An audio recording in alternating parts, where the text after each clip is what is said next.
Thank you very much, Becky. Thank you, Manita, for putting this together. I actually read the book, all 393 pages. It took me about getting up at 5 o'clock in the morning for 4 days. But it's an absolutely fabulous book, and gives me great pleasure to introduce Gurcharan Das, a celebrated author, a philosopher, a columnist, and a corporate executive. This is quite a remarkable career transformation. Gurcharan started off with Richardson Hindustan as a trainee and went on to become the chairman of the company. This is the company which made Vicks Vapor Rub. And Richardson Hindustan got taken over by Procter & Gamble. And Gurcharan eventually became, by the end of his career at Procter, was the chairman of the CEO and chairman of the India operation. And Procter & Gamble, it's not easy to rise the ranks of Procter, and I'm sure there was a lot of sacrifice on your part. But at age 50, he sort of decided that he didn't want to count market share, another 0.5% market share for Vicks or Pampers.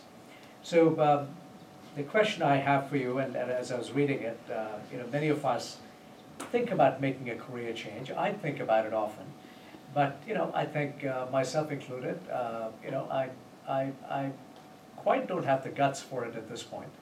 How did you do it? Well, I think these things happen. I mean, you don't plan your life. MBA students think that 5 years from now I'll be doing this, 10 years from now I'll be doing this, 25 years from now I'll be doing this. But the odd thing is that life kind of creates its own opportunities, and I certainly was by accident in the business world. I did a degree at Harvard in philosophy, and then I was going to go on to do a PhD in philosophy at Oxford, and at the last minute I got cold feet. Did I want to spend the rest of my life in that high stratosphere of abstract thought? And frankly, I went home, and I was living in Chandigarh at the time, and my parents could not understand that they had an unemployed son after all these years. And so there was sort of a mild criticism in the air. So to get around it, I just applied for a job and got a job selling Vicks Vapor Rub. And you did it very well, extremely well. And then I thought, maybe I'll come back to the academic world. But I liked the business world. I liked the rough and tumble of it. And so like the man who came to dinner, I stayed on. That's wonderful. We're glad you're here. And, I read your book. I haven't read your previous book, India Unbound, which I guess was about India from independence to today. But why the Mahabharata? There's several Indian classics. What is it about the Mahabharata? Well, let me go back. In India, 10 years ago, I wrote India Unbound, and I was one of the first persons to predict the economic rise of India. And if I was that kind of person, I would be saying to you today, I told you so.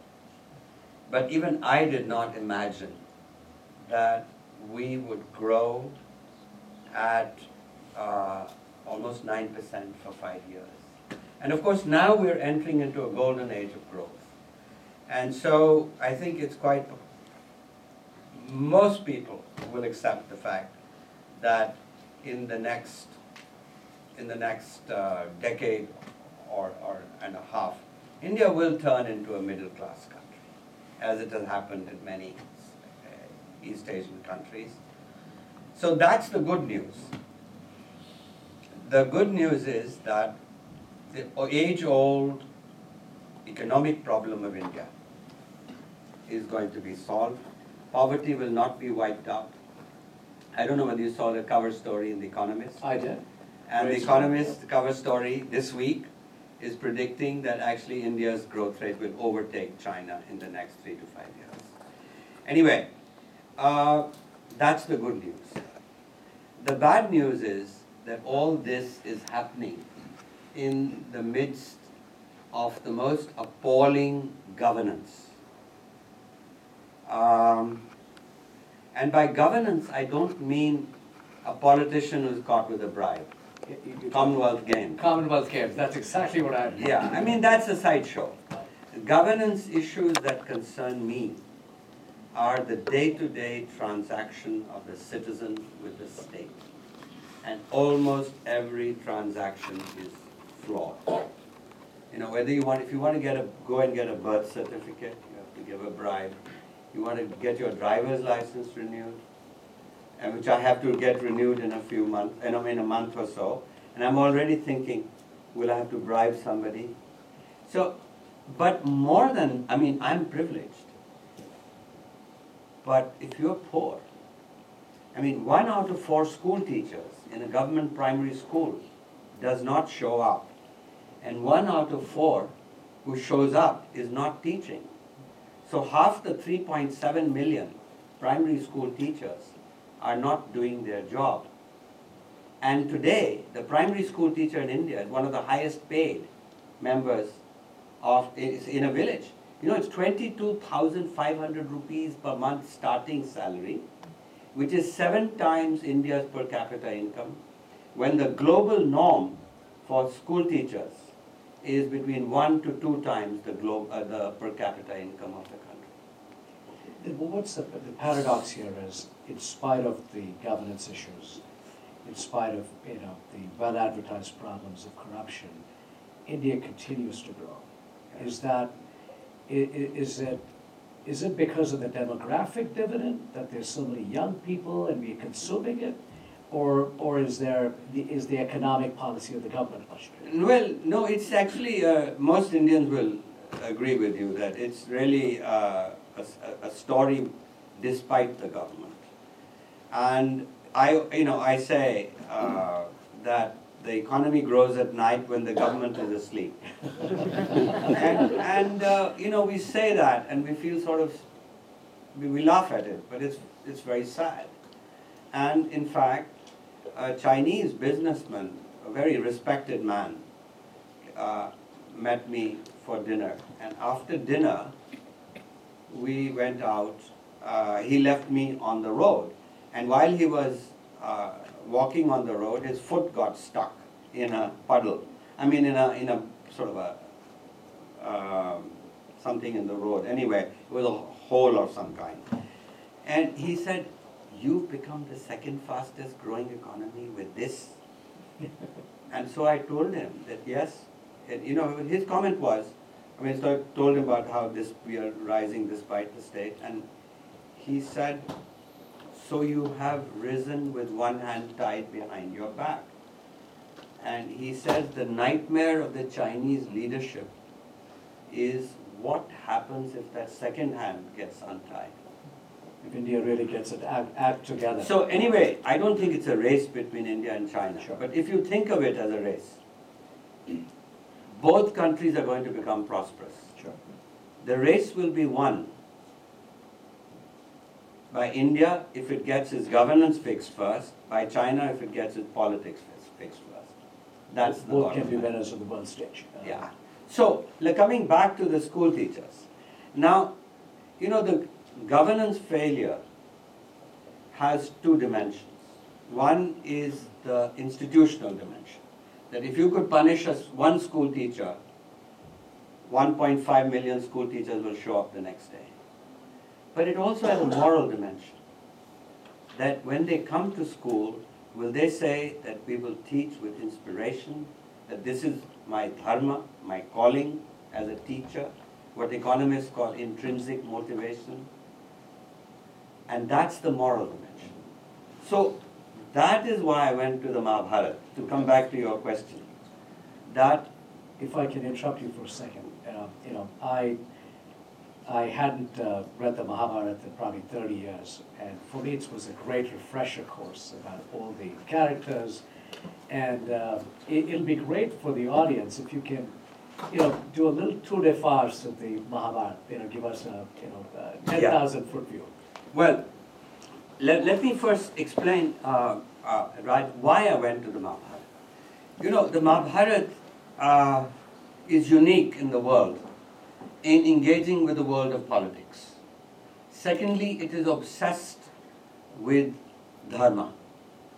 Now, dharma means many things. It means law, it means duty, it means virtue. But think of it basically as doing the right thing. And the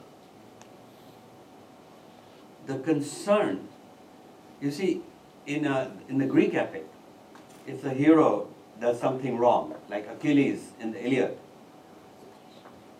he gets on with it. But in the Mahabharata, the action stops. And everybody wants, the argumentative Indian takes over, and everybody wants to know what happened, what went wrong. Now, what does this do? What this does is actually it improves your moral reasoning skills. And good moral reasoning is behind good moral action. Plus, nobody in the Mahabharata says, let's ask God. In the Christian tradition, you have the 10 Commandments. So here you are left to yourself. And finally, the notion of dharma in the Mahabharata is a pragmatic notion. It does not seek moral perfection. And therefore, it is especially suited for the policymaker. In fact, your whole premise of the book, the difficulty of being good, the Mahabharata, when you read the characters of the Mahabharata, there's so many frailties. Nobody is perfect. And, Arjuna is sort of divided. He's trying to sort of decide, he's anguished about going into war. And Lord Krishna says, you should go into war, otherwise you are a coward, and cowards don't go to heaven. And so, and if you look at the war, the entire story, it's a pretty gory story. Cousins killing cousins, and grandson and grandfather, and it's interesting that you took a tale like that, which is a grand epic, and you're able to sort of relate it to what's happening in contemporary India. So let me tell you how I go about it. Okay. So my book really is one man's search for dharma in 21st century. And it could be anywhere in the world. It doesn't have to be in India. And so let me illustrate.